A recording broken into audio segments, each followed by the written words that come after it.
La première audience de ce jour a été consacrée à l'identification des prévenus et de bien saisir. Tous les prévenus étaient présents et assistés par leurs conseils respectifs. Parmi les personnes à la barre, il y a 9 militaires, 6 civils, dont 4 femmes, parmi lesquelles Madame Solange Makoussi, située dans les trafics d'armes et munitions de guerre. Outre ces préventions, ces personnes sont poursuivies pour crimes de guerre par maître, participation à un mouvement insurrectionnel et association de malfaiteurs. Ces procès sont attendus et salués par la population locale. Mina furahi vile gisi bananja procès leo na ya pili ba mama benyewe wanaweza kuchunga batu na kuchunga batoto na babwana yabo. Me leo inakuwa biko nakuwa kukamata arme na bambeko wa masasi kwenda letea bakodeko juu baue baraia vraiment iko mbaya sana. Na omwe gisi nyebi kuna basambisa ifike kumwisho na kama kwa babakondane tu.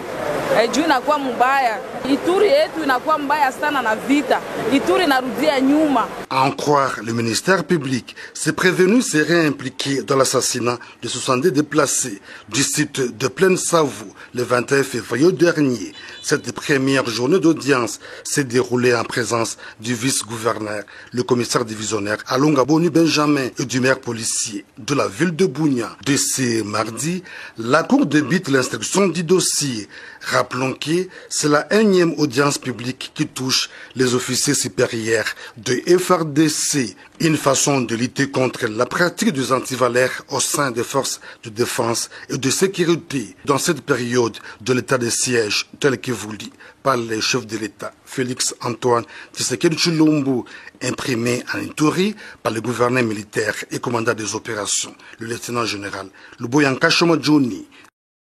Journée consacrée à la visite d'inspection des infrastructures en territoire et ville de Beni par le gouverneur militaire du Nord Kivu ce lundi 25 avril 2022. La première étape de cette descente a conduit le lieutenant général Constant Dima sur l'axe Beni-Mangina jusqu'en territoire de Mambasa dans la province de l'Ituri. Il s'est agi pour lui de s'imprégner de la qualité des travaux exécutés sur cette route capitale du point de vue socio-économique et sécuritaire dont la tâche avait été confiée à l'entreprise service des sociétés Viumbira SSV. Sur place, l'autorité provinciale entourée de ses 4 conseillers principaux a aussi palpé du doigt l'évolution des travaux de construction du bureau de la commune rurale de Mangina, financé sur fonds propres du gouvernement provincial du Nord Kivu, comme c'était le cas pour la réhabilitation de la route précitée. Le lieutenant général Constant Dima s'est réjoui du travail abattu par SSV.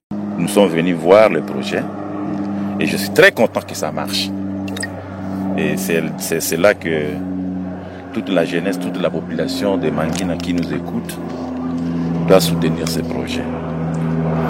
Nous attendons un grand projet qui arrive pour la province, dont le projet du chef de l'État, de 145 territoires que vous avez certainement été déjà au courant. Et cela doit arriver pour que notre province en soit bénéficiaire pour le bien de la communauté. Donc notre déplacement aujourd'hui, c'était de venir palper du doigt l'avancement des travaux du bureau administratif de la commune de Mangina.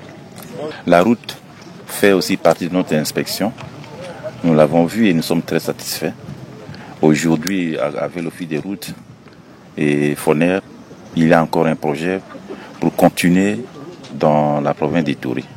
Moi, je viens de visiter, ce n'est pas encore bien démarré, mais je vais entrer en contact tout à l'heure avec l'entrepreneur pour qu'on voit, parce que cette route est d'importance capitale pour nous, du point de vue opération et du point de vue économique pour notre population. L'étape suivante a consisté à visiter la voirie urbaine de Beni, l'objectif étant de poursuivre l'asphaltage de la route kilomètre témoin partant de Enera et envisager la modernisation d'autres tronçons comme la rue Mbouti devant déboucher sur la RN4 au niveau de Kanzoli jusqu'au rond-point Nyamwisi. La visite du gouverneur a été clôturée sur le boulevard Béou où 2 ouvrages seront construits par le gouvernement provincial du Nord Kivu.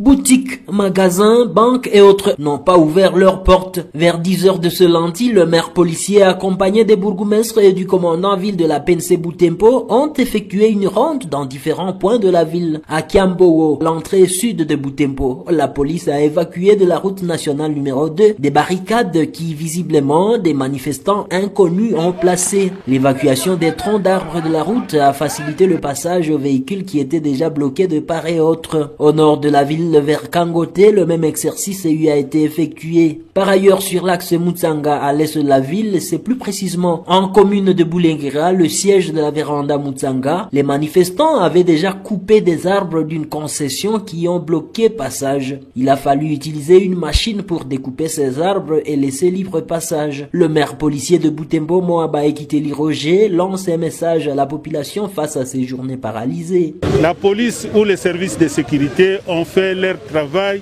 avec abnégation et avec courage. Nous invitons notre population à vaquer librement. Il n'y a rien. Il n'y a que ceux qui sont mal intentionnés, qui cherchent à perturber la quiétude des paisibles populations. Côté école, les portes sont restées fermées toute la journée. Le préfet de l'Institut de Butembo, que nous avons rencontré à son bureau de travail, regrette que ces journées villes mortes déstabilisent le calendrier scolaire.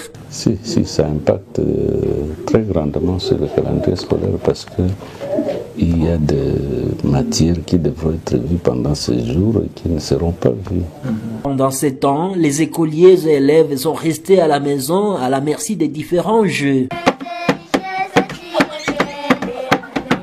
Dans le cadre de la lutte contre la spoliation et la vente des domaines militaires dans la province du Sud Ubangi, le ministre provincial de la justice du Sud Ubangi, son Excellence Longwango Alphonse, a réuni ce mardi 18 avril 2022 dans son cabinet de travail une commission mixte composée d'autorités militaires et civiles afin de procéder à la délimitation du camp Libengemoke dans la province du Sud Ubangi, l'objet des spoliations. En effet, suivant la directive du commandant suprême des FARDC, son Excellence Félix Antoine Tshisekedi Tshilombo, sur des constructions anarchiques au camp militaire, il est interdit notamment à toute personne d'attribuer des lopins de terre, d'ériger de nouvelles concessions et de faire louer des maisons dans des camps militaires. Prenant donc cette recommandation à bras le corps, le ministre provincial de la justice du Sud Ubangi opte pour la protection de la concession qui a été attribuée au FARDC dans le cadre d'érection du camp Libengemoke afin d'organiser l'habitat de tous les militaires de la garnison de Gemena. De la concession qui a été attribuée au FARDC, spécialement le camp Libengemoke, parce que jusqu'aujourd'hui nous avons des difficultés à pouvoir faire loger les militaires, alors qu'ils avaient un camp qui s'appelle le camp Libengemoke. Le camp Libengemoke dans sa configuration initiale, et de nous faire voir qui habite dans ces camps, pourquoi il habite, quels sont les espaces qui restent, pour que nous puissions organiser l'habitation de tous les militaires dans les camps. Cette réunion a connu la participation du commandant du 1302e régiment, le colonel Kakule, le chargé du renseignement du régiment, le commandant du groupement des camps militaires du secteur opérationnel Nord-Équateur, un représentant du secteur opérationnel Nord-Équateur, un représentant du SECAS et un représentant de l'aumônerie, les conservateurs des titres immobiliers, les chefs de division du cadastre et les chefs de division urbanisme et habitat de la province du Sud Ubangi. Cette commission a 48 heures pour transmettre les rapports de leur mission.